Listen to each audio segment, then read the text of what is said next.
With Boruto's return to the village 3 years after the events of chapter 79, the Jougan theories have once again resurfaced, and with good reason. Boruto being able to hear or sense what is happening in the village along with his dramatic entrance does hint towards certain abilities we saw from the Jougan in the anime continuity. With that being said, this video is more so focused on how Boruto will complete one of his most difficult missions yet, that being free Naruto and Hinata from Kawaki's dimension. I for one believe that this will be accomplished using an ability of the Jougan, but let me explain why it makes perfect sense. Now before we proceed, let's get one important thing out of the way. The Jougan is indeed canon. It isn't a filler dojutsu that will only exist in the anime continuity. However, it is true that Boruto has never shown the Jougan in the manga per se, and that's because the anime and manga have separate continuities. To understand what I mean by this, continuity is described as the consistency of the characteristics of people, plot, objects, and places seen by the audience over a period of time. So this constructs an illusion or logical thread the viewers can follow, which makes the universe feel more immersive.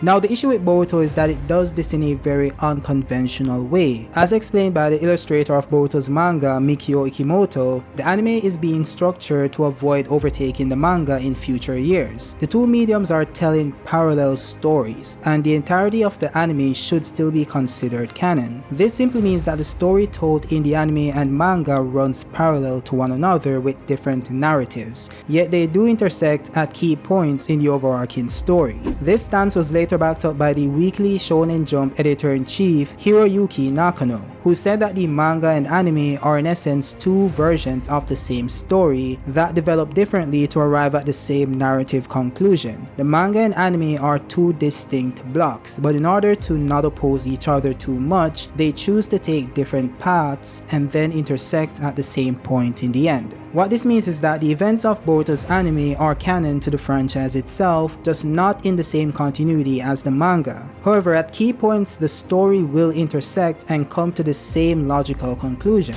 This is relevant to the Jougan since if we go back to chapter 1 of the manga, we see that Boruto during his battle with Kawaki activated a mysterious dojutsu that looks very similar to the Jougan he activated in the anime recreation of this scene. Now the counter theory to this observation is that Boruto actually activated Momoshiki's Byakugan, not the Jougan, since it doesn't have the darkened sclera. However, what people fail to realize is that if this was the Byakugan, Boruto would have had the veins popping up around his eye, which indicates when the Byakugan is active. And yes, this is the same for Otsutsuki's as well, as seen with Momoshiki and Kinshiki. So this simply can't be the Byakugan since we see that Boruto indeed activated the dojutsu per the indications on the panel. In addition to this, Kishimoto himself addressed the design of Boruto in this future scene and confirmed that the designs were rushed and will likely be changed in the future. This could simply mean that the sclera isn't darkened in the manga continuity because they changed their mind for the design of the dojutsu and passed that information on to the animators working on the anime adaptation. This makes more sense than them forgetting that the Byakugan has veins around your eyes even though they showed it for Momoshiki chapters later. I say all of this so that we can understand that Boruto activating his Jougan versus Kawaki and the Okage monument is an intersecting point in both continuities. The only difference is how they both get to that point, and this brings us back to parallel storytelling. In the anime, we've seen Boruto use the Jougans multiple times at this point, whether it was versus Nue in the fight versus Momoshiki, the Eden Mist arc, or the battle versus Oroshiki in the Sand Village. These events all took place in the anime and are considered canon, so the real question is, why does Boruto have the Jougan in the anime continuity but not the manga? Well, the answer is Toneri Otsutsuki. Yeah, the same guy who has like 4% screen time in the entire franchise. Speaking of percentages, 92% of you guys are not subscribed to the channel. So subscribe and ring the bell if you are enjoying the content. Now the main theory in the Boruto community is that Toneri gave Boruto the Jougan, and this stemmed from this specific scene.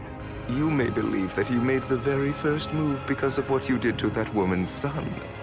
So Oroshiki says that Toneri thinks he made the first move because of what he did to that woman's child, but it was hastily prepared. Of course, the woman's child in question is Boruto. This was confirmed when Toneri himself met Boruto and told him that the eye he possesses is the Star of Hope. This simply means that, at least in the anime continuity, Toneri is heavily involved in the manifestation of Boruto's Jougan. However, this doesn't mean that Toneri gave him the Jougan. It could simply mean that Toneri helped him to awaken it by whatever means. We have to remember that Toneri did something similar when he took Hanabi's eyes because he found that she carried a genetic trait capable of awakening the Tenseigan. He called it a pure Byakugan. What I'm getting at is the possibility that Toneri found that Boruto's eye carried the genetic trait capable of manifesting the Jougan. All he did was help Boruto trigger that phenomenon. I made a video explaining how this genetic trait could have stemmed from Kaguya's bloodline and passed down to Boruto, so you guys can go watch that video for a full breakdown after you're finished here. Now this is where we get into the separate continuities. What we know is that Toneri did something to Boruto that triggered the awakening of the Jougan in the anime, but Toneri doesn't exist in Boruto's manga continuity, so how does Boruto awaken the Jougan in the manga? Well, the correct answer is Toneri once again. You see, a lot of people miss this, but in V-Jump's cover for Boruto's new design, we see him sitting on this bluish circular rock that heavily resembles the moon's surface. And what we know from Naruto the Last, which is confirmed to be canon in Naruto's franchise, Toneri decided to remain on the moon.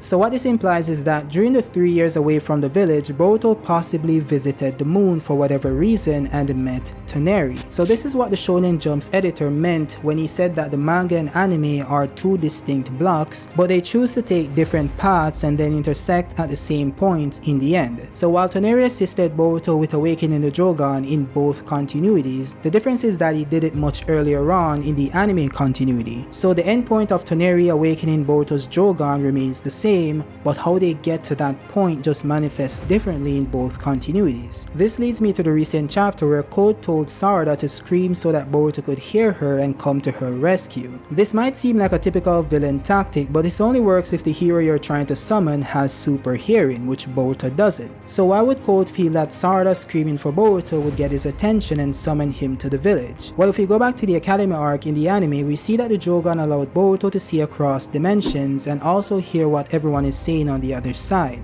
Shikadai called out for him from the main dimension and Boruto was able to hear his call and then use the Jougan's next ability to instantly travel to Shikadai's exact location. So when Code told Sarada to scream for Boruto so he would hear her and appear, this simply means that Code at this point in the story knows about Boruto's Jougan. And it would make perfect sense since Code himself says that he has been chasing Boruto for almost 2 years. This implies that they have been in constant battle all this time, which explains why Code is missing an eye. So when Boruto appears stomping on Code's face just a few seconds later, then clearly references what Code said to Sarada moments earlier when he wasn't there, it's clear that he had to have used the Jougan's ability similar to the situation with Shikadai earlier on in Boruto. What this means is that the Jougan is indeed canon to the manga, which I already clarified earlier. Now this of course leads to how Boruto can then use the Jougan to save Naruto and Hinata from Kawaki's dimension. You see, while I could be lazy and just say that the Jougan will have the ability to access Kawaki's dimension because it's the Jougan, I think there's a more educated way to go about this. For one, we've already established that the Jougan has the ability to use space-time ninjutsu, as seen when Boruto opened the portal to the New A dimension and when he teleported back to the main time space. So now we just need to figure out how Boruto gets into Kawaki's dimension, which is actually pretty simple. You see, back in Naruto Shippuden, Kaguya used their space-time ninjutsu to trap Sasuke in one of her alternate dimensions. In order to rescue Sasuke, Obito came up with a plan to resonate his Kami with Kaguya's portal the moment she tries to access another time space. This would then allow him to use his space-time ninjutsu ability of his Sharingan to warp to her time space. Of course, this was indeed successful with the opening created by Naruto. Not only that, he was now able to travel between Kaguya's dimensions, which allowed him to get back to Naruto with no difficulty, which means it's not a one-way trip. This simply means that Boruto could also resonate his Jougan's space-time ninjutsu ability with Kawaki's when he tries to use it on himself or someone else. That way he can later enter the time space and rescue his parents. Now there's one big issue.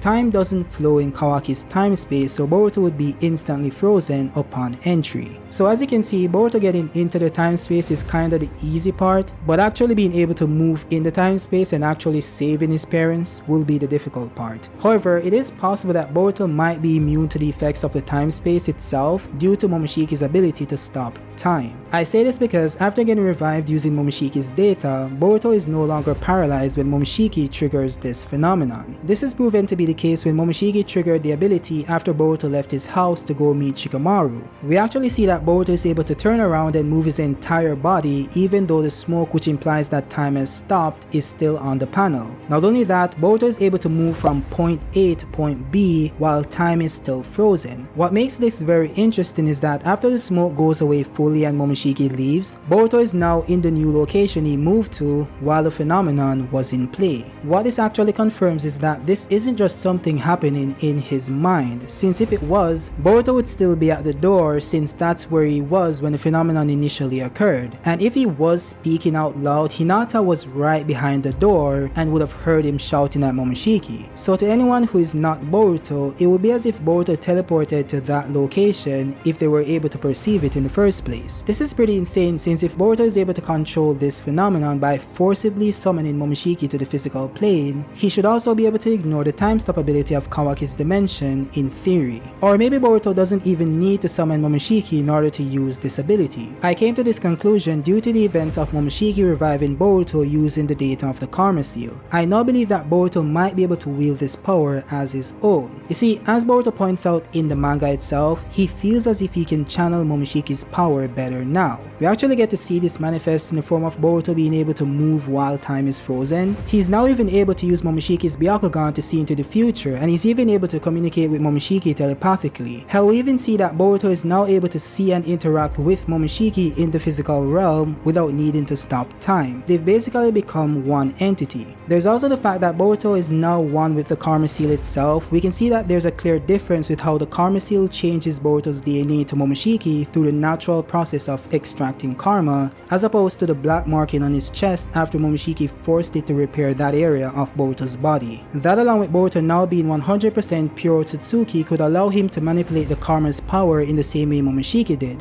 which means using the karma's ability to stop time whilst also being unaffected by the negative effects. Now, I really just gave you guys like a summary of the theory itself in regards to Boruto being able to control time. I did make a video a few weeks ago or a few days ago explaining this in depth, so if you need more information on that for it to make more sense, just go watch that video. I will link it at the end of this video. With that being said, let me know your thoughts on this specific theory. Do you think Boruto will be able to free Naruto and Hinata from Kawaki's time stop dimension using the ability of the Jougan? Or do you think it doesn't really make sense? Do you think he needs something else? Or do you think Kawaki is the one who will free Naruto of his own free will, which is also a possibility? But with that being said, again, have a great day.